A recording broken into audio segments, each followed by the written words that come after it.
Добро вечер во вториот дневник на Канал Плюс, во кој ќе ве потсетиме на најважните настани од оваа недела. Почнуваме веднаш по кратката најава.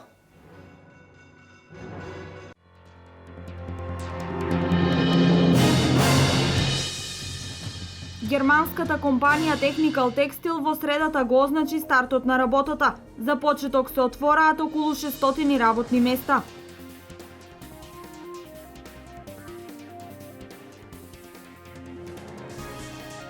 Според менаџерите на Cranfield Foundry, еколошките стандарди за овој вид индустријски капацитети се високи и сите ќе бидат имплементирани при работата.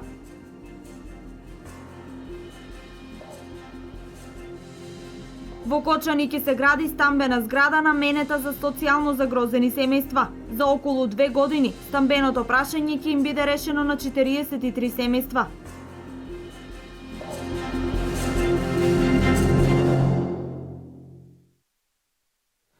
Германската компанија Technical Textile во средата го означи стартот на работата. За почеток се отвораат вратите на 600 работни места. Фабриката е лоцирана во технолошко-индустријската развојна зона во Штип. Инвестицијата е околу 15 милиони евра. Германската компанија Technical Textiles одлуката за отворање на фабрика во Република Македонија, за што ќе инвестира 15 милиони евра, ја донела пред една година, период во кој веќе е изграден објект каде околу 100 вработени го започнаа производството на компоненти од фиберглас, кои има широка примена во градежната, авионската и автомобилската индустрија. Првите 100 луѓе во новата фабрика се веќе работени. Во наредниот период оваа значајна инвестиција постепено се очекува да отвори 1000 нови работни места за Штип и за овој регион.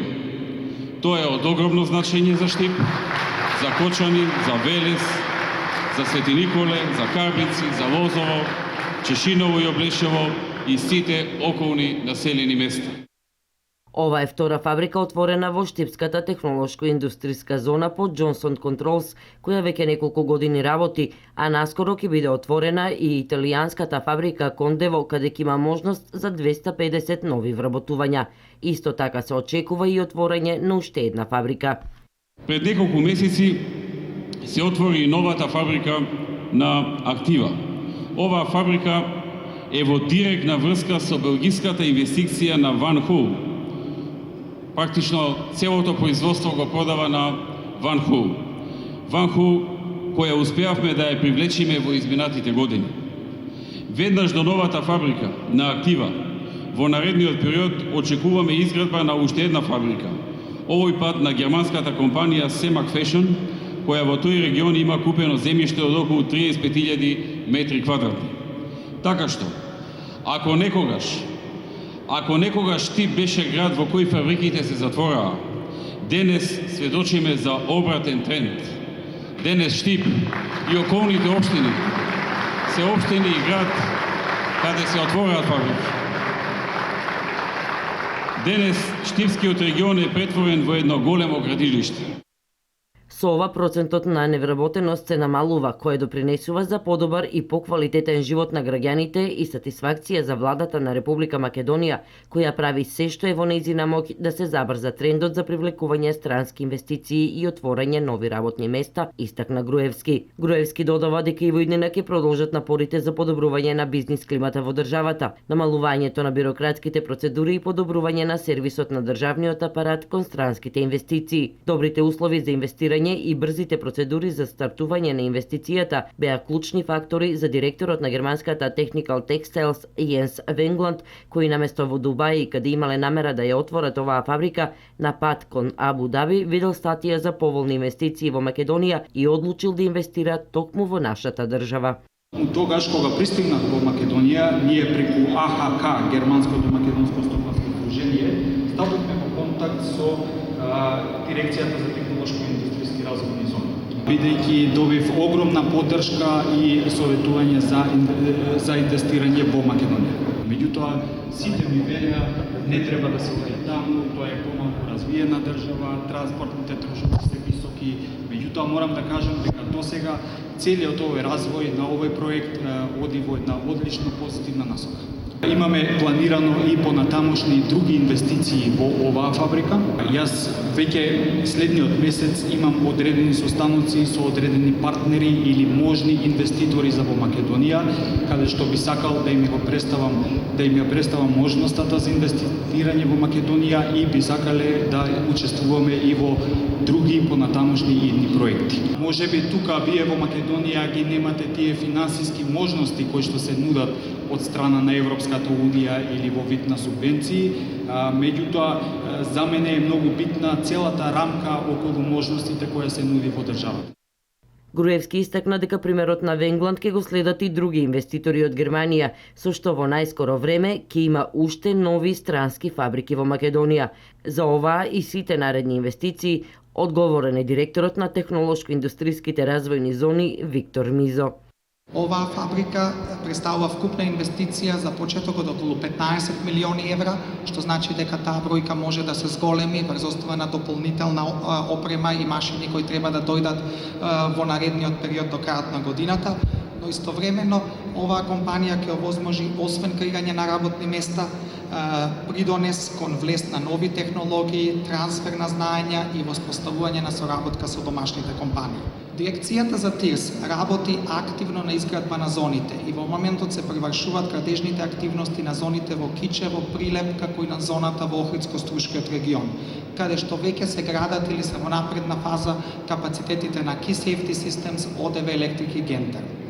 Дирекцијата за ТИРС ќе продолжи со планирање и развој на зоните, нивна промоција, привлекување на корисници, како и грижа за постоечките компании, а се во соработка со другите институции. Освен премиерот Груевски, кој најчесто се залага за отворање на нови странски фабрики и привлекување на странски инвестиции во Република Македонија, најдиректно инволвирани институции за реализација на активностите поврзани со ова и сите останати инвестиции се и Министерството за финансии и Царинската управа. Руската компанија Cranfield Foundry ја достави студијата за оценка на влијанието врз животната средина на леарницата за железо кај Пробишти. Еколошките стандарди за овој вид индустријски капацитети се високи и сите ќе бидат имплементирани при работата, велат менаџерите на Cranfield Foundry.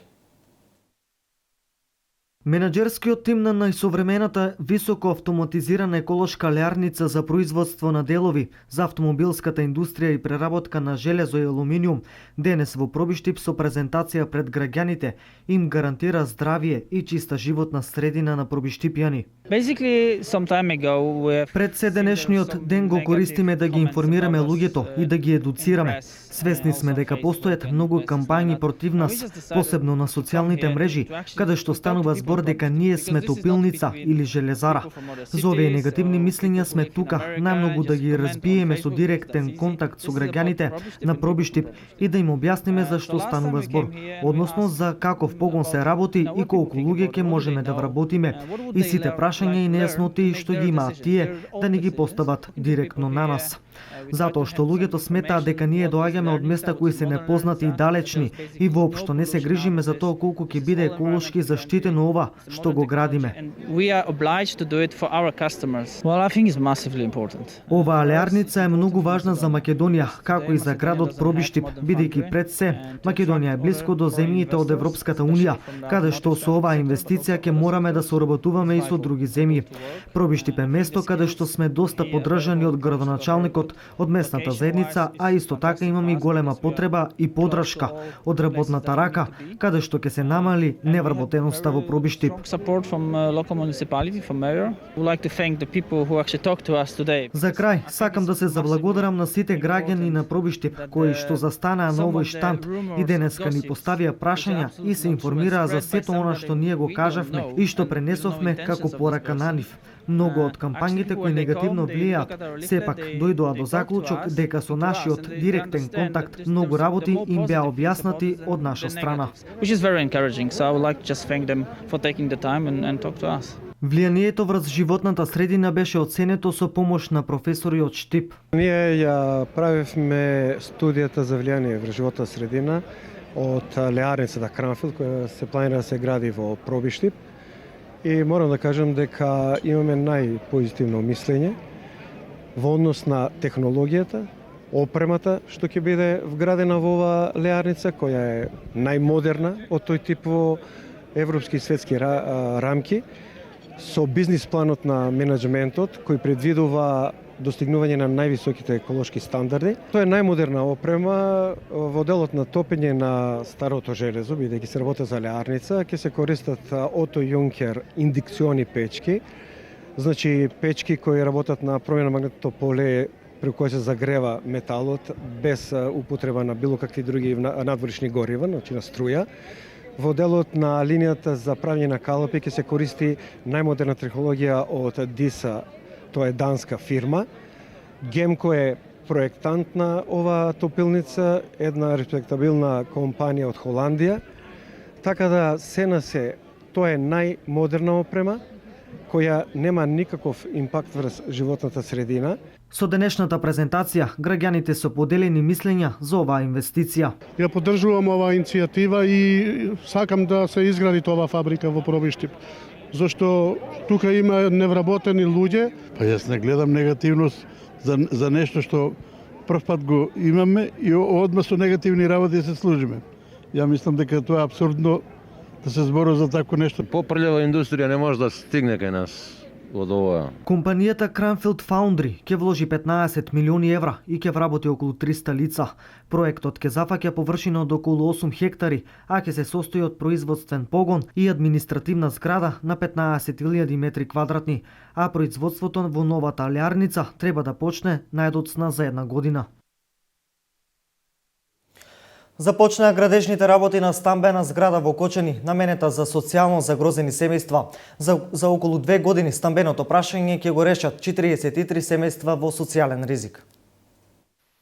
Акционерското друштво за изградба и стопанисување со стамбен и деловен простор подружница во Кочани започна со градежните работи за новата стамбена зграда, наменета за лица со социјален ризик.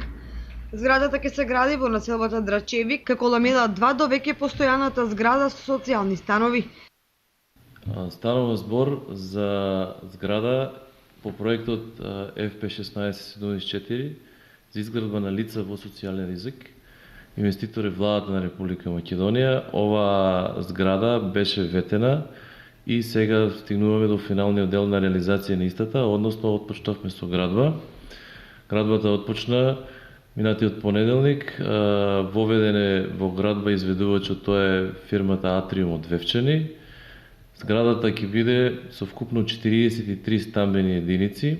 Согласно програмата тие имаат површина помеѓу 35 и 45 метри квадратни секоја поединечно и рокот за изведба на овој стамбен објект е 24 месеци. Меѓутоа, според разговорите со изведувачот и според наши ведувања очекуваме да рокот биде искратен во зависност и од приликите на теренот и од временските прилики, така да некаде во 2017 година очекуваме да таму уште 43 семејства во социјален ризик од општина Кочани го реша своето стамбено прашање.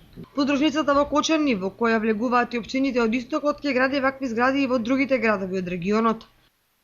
Нашата подружница покрива територија освен општина Кочани, општина Чишиново, Блешево и Зрновци, исто така Виница, Пекчево, Берово, Делчево, Македонска Каменица. Ова е четврт објект кој што го реализираме до сега. До сега реализиравме еден во Кочани со 29 стамбени единици, во Македонска Каменица исто 29 стамбени единици и во Берово со 51 стамбена единица.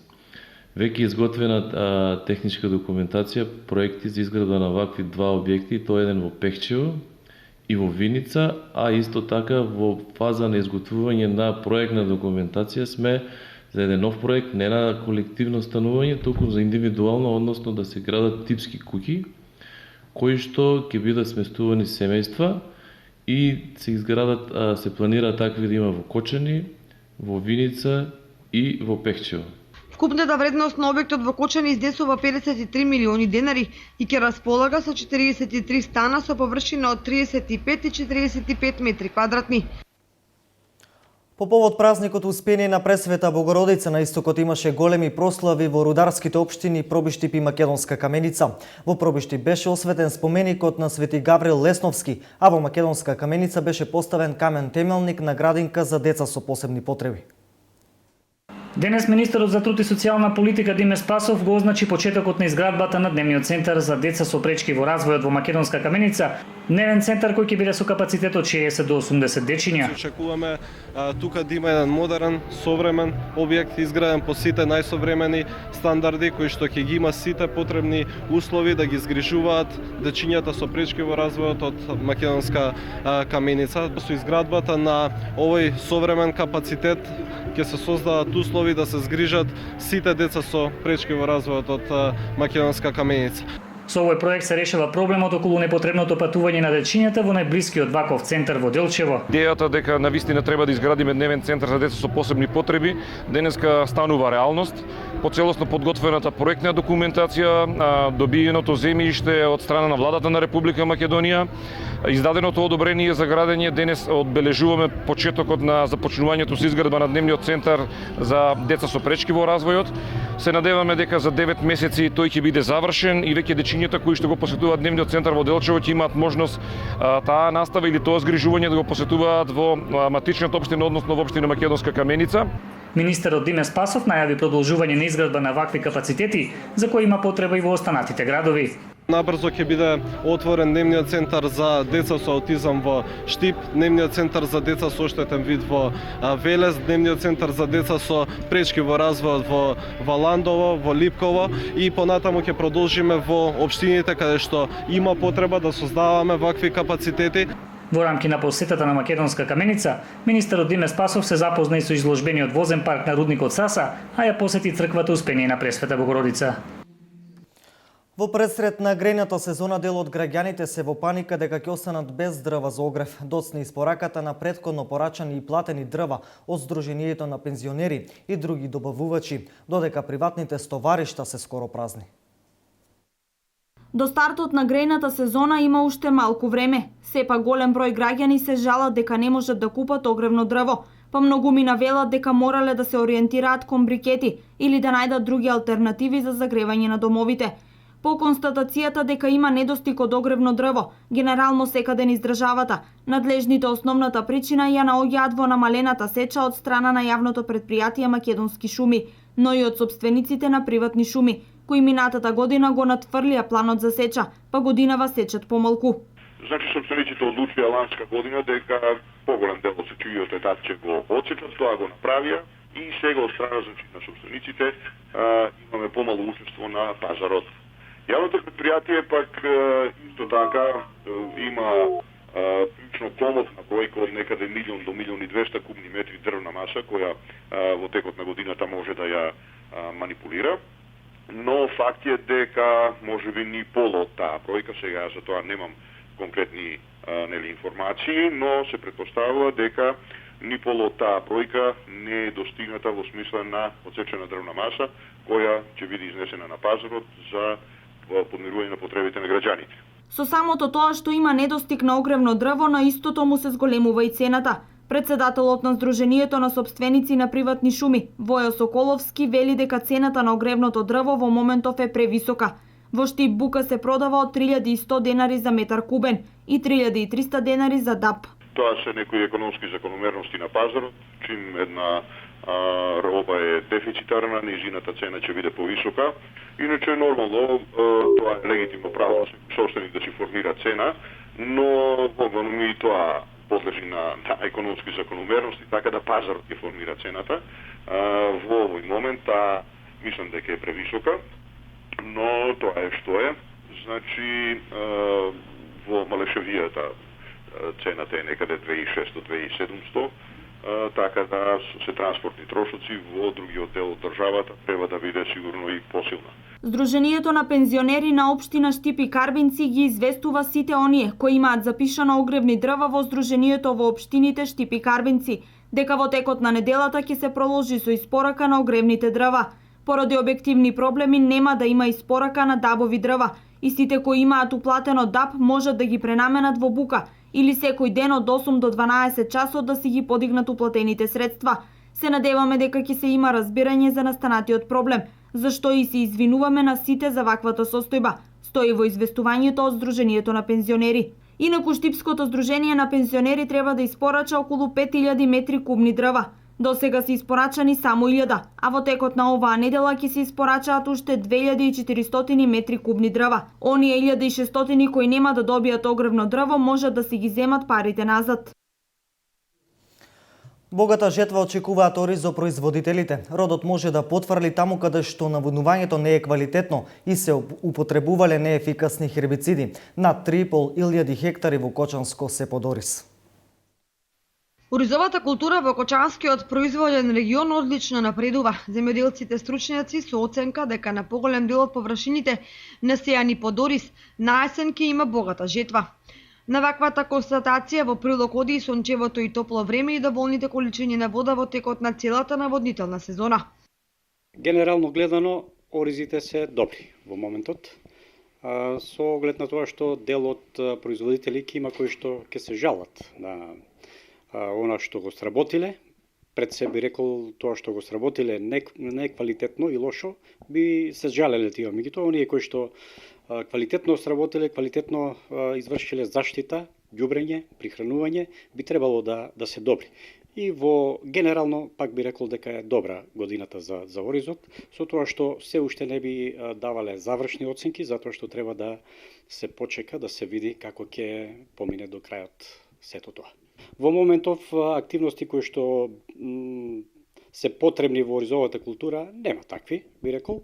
Освен што се забележува остатоци од плевели, онаму каде што е неквалитетно извршена заштита од плевели или каде што имало дел од плевели кои што не ги фаќаат овие хербициди кои што во моментот се на пазарот, тоа се пред се црвениот ориз и некои типови на проса кои што останаа и покрај неколкукратните хербицирања на производителите, сепак се забележува присуство на плевели во оризовите полиња.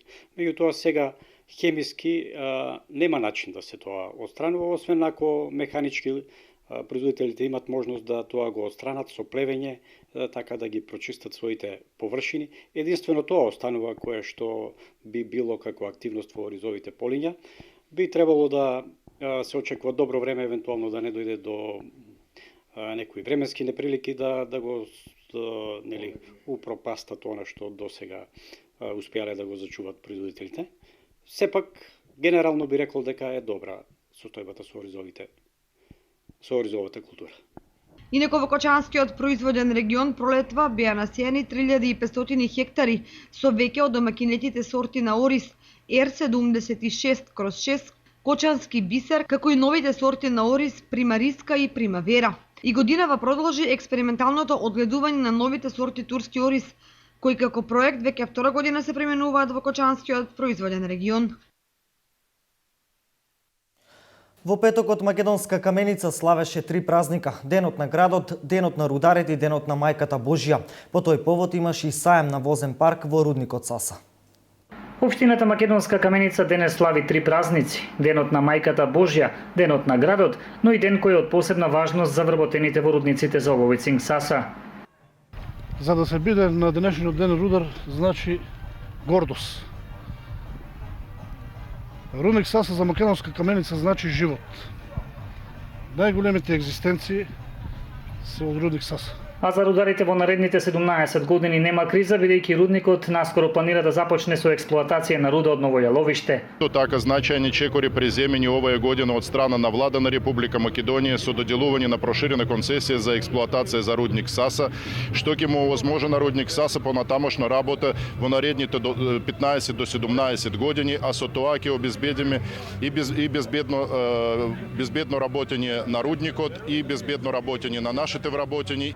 Денешниот троен празник на градот се одбележува со изложба на возен парк на рудникот Саса и заеднички ручек за рударите, додека вечерва во рамки на каменичкото културно лето, Македонска каменица ќе биде центар на истокот, бидејќи овде гостува балканската звезда Лепа Брена. Денес е троен празник за општина Македонска каменица, празник на рударите, празник на општината и верскиот празник Голема Богородица. Ние започнаме со Каменичко културно лето пред неколку дена, кога имавме учество од многобројни македонски групи и звезди. Денес вечерта, значи, е централната прослава, на кој што ќе имаат концерт Силви Бенд од македонската естрада, како и балканската звезда Лепа Брена. Се надеваме дека сите граѓани од регионот, но и од соседна Бугарија ќе ја посетат нашата општина и Македонска Каменица. Денес ќе биде центар на Источна Македонија. Па мислам се залагат и локалната самоуправа и со можностите на општината што ја имаме, атрактивни гости исто така, и мислам задоволни сме како граѓани на општина Македонска Каменица. Освен во Македонска Каменица, денешниот ден на рударите се одбележи во општина Пробиштип.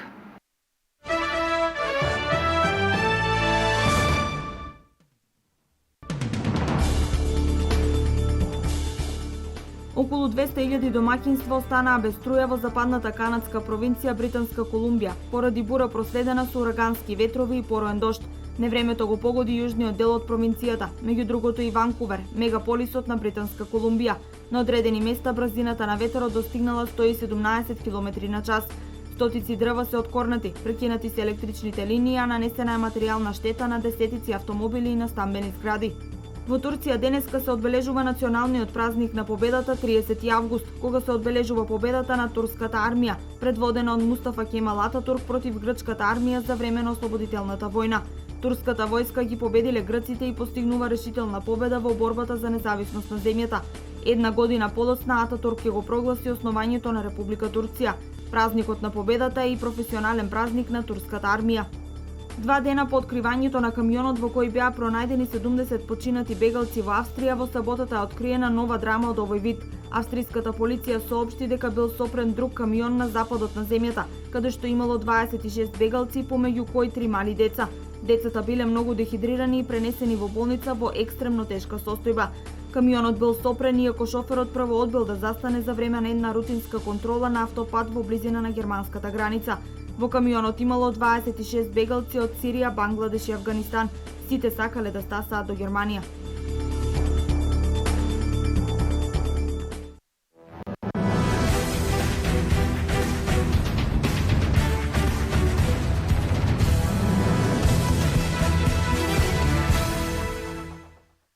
Фудбалскиот клуб Брегалница остана без шеф на стручниот штаб, откако Владко Костов после на преварот со Вардар се реши да си поднесе оставка од местото прв тренер на штипскиот тим по серијата порази на сините. Иако после на преварот со Вардар не соопшти такво нешто, сепак по долго размислување се реши да си замине од клупата на штипските сини. Долго време се кршев во себе, но донесов одлука да се повлечем од Брегалница. Мислам дека сега е моментот за тоа. Има пауза во правенството, може да се направи анализа и да ме замени човек кој ќе има време од 2 недели да се запознае со екипата. Во мојата тренерска кариера во Македонија сум освоил се, но успехот кој го постигнав со моите играчи и стручниот штаб во минатата сезона е успех кој најмногу ме исполни и ме направи најсреќен. Како човек најмногу ги ценам фудбалерите кои со своите игри го направиле ова големо фудбалско име. Имав многу состаноци и укажувања, но не успеав да променам многу.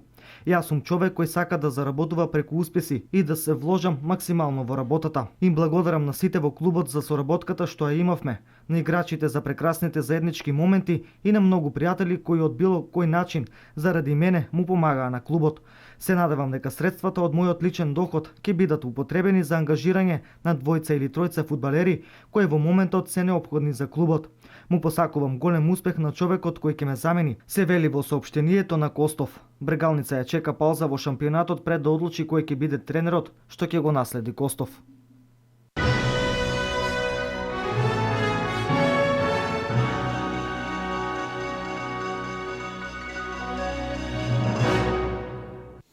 Ова беа настаните кои одбележаа изминатава недела. Со нови информации се гледаме утре во првото информативно издание. Имајте пријатна вечер.